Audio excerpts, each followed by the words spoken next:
A little give. McKenna, 55. The luck of the Irish. It falls to Hooker. It's not going to be the last kick of the night, but it's going to be almost the last kick of the night. The Bombers in front. Can someone take a mark? Ball bobbling around, still not there. McGrath, still a bobble, still a bobble. Kelly, is that Kelly Hook? Yes. It's about to bounce, an Essendon have won. A famous... Hey guys, what is up? And welcome back to another video on the channel. Today we are taking on the GWS Giants in round number 4 against probably one of the best teams in the league. As you guys can see, they're 1 wins and 2 losses at the moment, so they're probably not playing as good footy as they probably will be playing throughout the season. So as you guys can see, we're actually 6th at the moment, just coming off a good win against the Blues. We're 2-1 heading into this game. The Giants are 1-2. We have some pretty tough games coming up following this game, so it'd be good to get on the board with a win. It's good. We're going to have the captain bat this week, so lots to look forward to. I hope you guys enjoy the video. It's a real good one. Let's get into team selection. So in for this clash, Dyson Heppell comes in. Mason Redman will miss. He has a back injury. So starting in the back line, Aaron Francis, who will normally starts on the bench, will be starting on. Michael Hurley at full back. He'll be playing on Himmelberg. Paddy Ambrose been in pretty good form, the back pocket. Adam Sard, probably our best player this season. Cal Hooker at centre half back. And Connor McKenna. We have a pretty strong back line. I'm pretty happy with the back line. Moving into the midfield, Dyson Heppell comes back after concussion. Andy McGrath in the middle, who also played really good last week, was in our votes. Darcy Parish on the other wing. Zach Merritt will be in the midfield yet again. And our regulars, Dylan Shield on ball. Tommy Bell-Chambers in the ruck. I like how we haven't had too many injuries this year. Let's hope that stays like that. Devon Smith for his 2nd game of the season against his old team. James Stewart. Now, James Stewart has to perform. If he doesn't perform, there could be some spots up for grabs coming into the next few weeks. Jakey Stringer in the forward pocket. Joe Danaher, good to have him back, is also in the in full forward, and AMT in the other. Rounding out our lineup for this week: David Zaharakis, Jacob Townsend, Mac Welfie, and Tommy Cutler.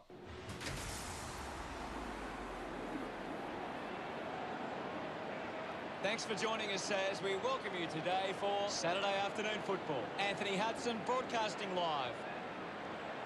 Gary Lyon is with me today. Welcome, Gaz. Thanks, Hutto. Today should be a great match. Hitting the turf today will be Essendon and GWS Giants.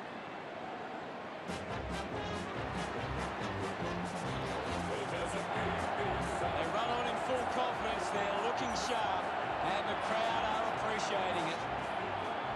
I'm really looking forward to seeing how they play today. Good call, Hutto.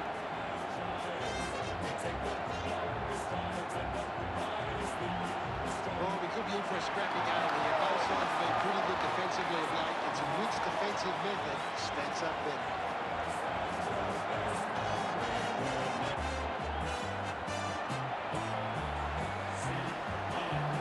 They run on in full confidence. They're looking sharp, and the crowd are appreciating it. The banners look great as the players get set to run through them.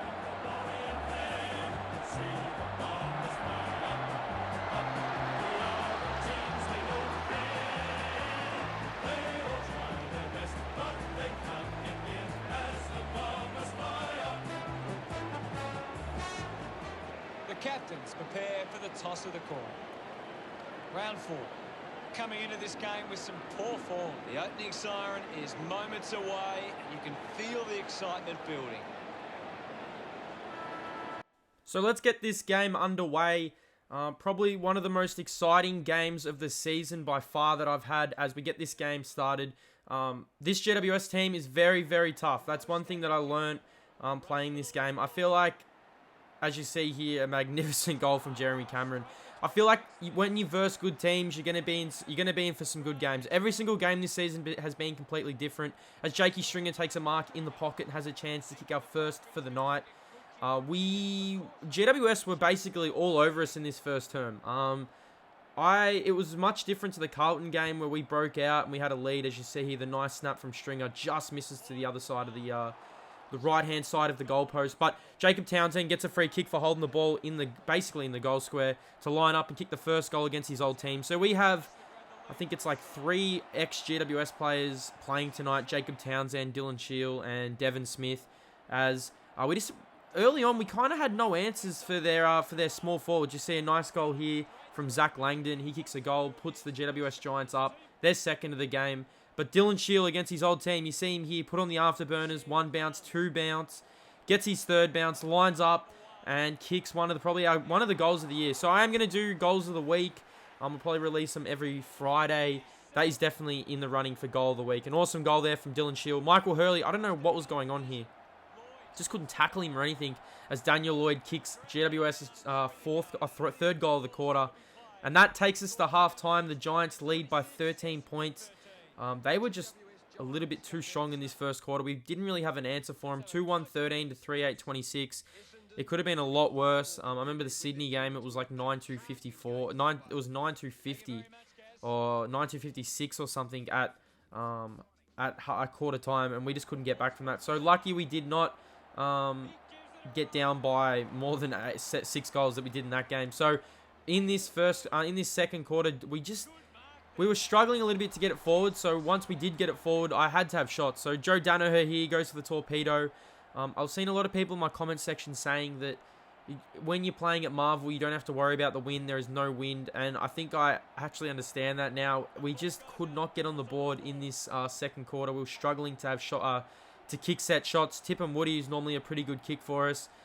I thought that I had this perfect. It just strayed right at the end, but we were peppering the goals. It was going to come down to could we finish something off. Orazio Fantasia got tackled around the neck, and he has a chance to kick a goal. Orazio Fantasia was actually basically our savior in this second quarter and the third quarter. He was so good in this game.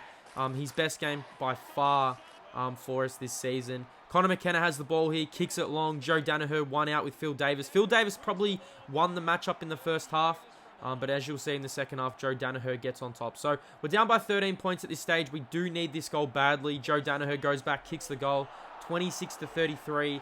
As we are closing in on halftime, I was doing everything in my power to try and get in the front. They kicked out here. Orazio Fantasia intercepts and has a chance to kick his 2nd goal of the term.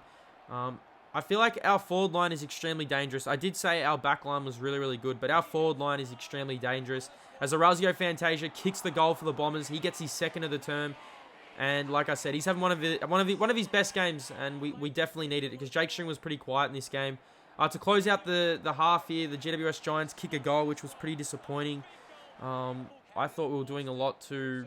I would have been happy to go into halftime level, considering we're down by 13 points. But we did fight back in that quarter, 5-3-33 to 5-10-40. The Giants are very... This game could be over, that's all I'm going to say. Major ball winners, Adam Sard has 10. Paddy Ambrose has 10 as well. And Andy McGrath was actually playing awesome in this game. He was all over the Giants midfield, considering we were down for majority of the first half. Orazio Fantasia, like I said, has a chance to kick his 3rd goal in probably his last 3 kicks. He hadn't really done too much up to this point, but 3 goals for Orazio early on. He brings the game back to 1 point. And early in this third quarter, we did take control of this game. It felt like everything we were doing, we're on top. Jake Stringer was very, very quiet in the first half. Kicks this goal here, gives us the lead, and I really thought that it was going to be like a bomber blitz. I thought we were going to take over here in the second half. But the Giants just had answers. They have answers. You see here a goal to Brett Daniels. Giants are a very tough team. I do expect to see the Giants near the pointy end of the season. Well, they made the grand final last year. So Matty Guelphy here has a chance, though, to give us back the lead. I don't know why he kicked on the left foot. He ends up missing. He could have really damaged. He could have put us back in front and gave us a little bit of momentum. But you see here, Andy McGrath also has another chance. He misses. We're only up by 6 points here. We did kick a goal before this video, but Andy McGrath, he was dominating in this game. Joe Danaher has another chance to kick a goal for us. He's about 55 out. Lines up. Beautiful kick from Joe. He kicks another. I think that's 3 goals from Joe Danaher. It might be 3 or 2 goals for Joe Danaher early on in this quarter. You see here, James Stewart goes inside 50. Beautiful kick. Danaher roving the pack left foot. And that just reminds me of Anzac Day when he lined up. So he gives us a 3-goal lead. Like I said, we did control majority of this third quarter, but the Giants, The Giants definitely did not give up, and as you guys are going to see, make sure you stick around. It was a very, very tough last quarter. Beautiful goal here from Joe Danaher. Great roving. Ball inside the Giants, inside 50. Shane Mumford playing like a midfielder, roving the pack, kicking the goal, brings the Giants back within 2 goals. And here is basically where the game turned. Toby Green lines up, kicks a goal for the Giants, brings the game back within a kick. They just peppered us. You look at this goal here. I could not believe this went through. What a goal from Zach Langdon. He's second of the night. Every single time it felt like we were just gonna run away. The Giants just come back. They had something for us. Devin Smith against his old team. So Dev was pretty quiet early on in this game. He was awesome against the Blues. You see here, right in front. 29 minutes have passed in the quarter. Great goal. Big goal for us considering coming up to 3/4 time. We're up by 18 points in this quarter. So considering that we're only up by a goal here, Jeremy Cameron on the siren lines up. The siren goes as this sails through. We're going into the last quarter, all tied up. So this game was up and down, but I felt like it was probably sensible for it to be tied up at 3/4 time. Both teams were playing well. 11-5 to 10-11. Andy McGrath, Adam Sard having big games. Fantasia has 3. Joe Danaher has 3. And for the Giants, Jeremy Cameron's kick 2. Zach Langton's kick 2. And Brent Daniels' is kick 2. So we go into the last quarter here. Callum Ward with the one-hander. I don't know how we got that much space. I feel like every time we play the Giants, it's going to be a tough game. I just had to quickly check the scores here to see if it was correct. But Callum Ward lines up, tough angle, and there was no doubt about that. He gives the Giants the lead by a goal, and it was goal for goal in this last quarter. This was one of the most exciting last quarters I've probably played on the game. Joe Danaher, 1 out in the goal square. Can't take the mark, but roving the pack, Devin Smith, great kick, kicks a goal. He's second goal of the night. And the scores are tied up. Every single time this game was tied up, one team went down, kicked a goal. Joey Danaher kicks another for the Bombers. I think this was goal number 4 or goal number 5 for Joe. He was having a night out after halftime. Matt DeBoer plays on, kicks a goal on his left. Like I said, it is goal for goal at this point. Both teams, every team is just going full at it. Devin Smith has a chance to kick goal number 3 in the second half. He was very quiet, needs this goal to tie it up. 17 minutes gone, kicks the goal, 89-89. It all comes down to this. I think there was a point kicked at some stage. You see here, 89-90. The Giants kicked the point. Zaharakis on the left has a chance to tie the game or even win the game. He misses, but it comes down here to Joe. Joe kicks number 5, gives us the lead. And I thought we were home. I really did think we were home at this point. I was quietly confident that we're going to get the job done. But have a look at this goal from Heath Shaw. Balks the player on his left foot, gives the Giants the lead. And I thought, what more can I do? Have a look at this goal from Heath Shaw. He just throws Connor McKenna out the way, goes up and lets him know about it. I think it was Connor McKenna, or it might have been Adam Sard. He just throws him aside. Sard couldn't do anything, and Sard was basically our best player for the night. Joe Danaher has a chance to win the game, and he misses, and he ties the game up with 27 minutes on the clock. It was a lot of stoppages, as you see here, up to 30 minutes, and what a spoil here from Cale Hooker coming across the pack to give us some little chance. Can we win the game? 30 minutes on the clock. Ball inside 50. Joe Danaher leads the race. I don't know why he didn't pick the ball up. It did not make sense why he didn't pick it up. But we caused the turnover, and Zaharakis is the hero. He was the hero on Anzac Day, and he's the hero here tonight. Kicks the goal, but the Giants were not lying down. And look, how was that not a free kick to Connor? The guy jumped on his back. The Giants needed 1 goal to tie this up. I honestly had no idea how long was left. And the script of the night, he kicks the goal. So we go back to the middle. 102. We are tied. I thought there could have been time for another goal. There could have been time for us to just get it behind. And as the ball goes up, there is the siren. So we have a draw.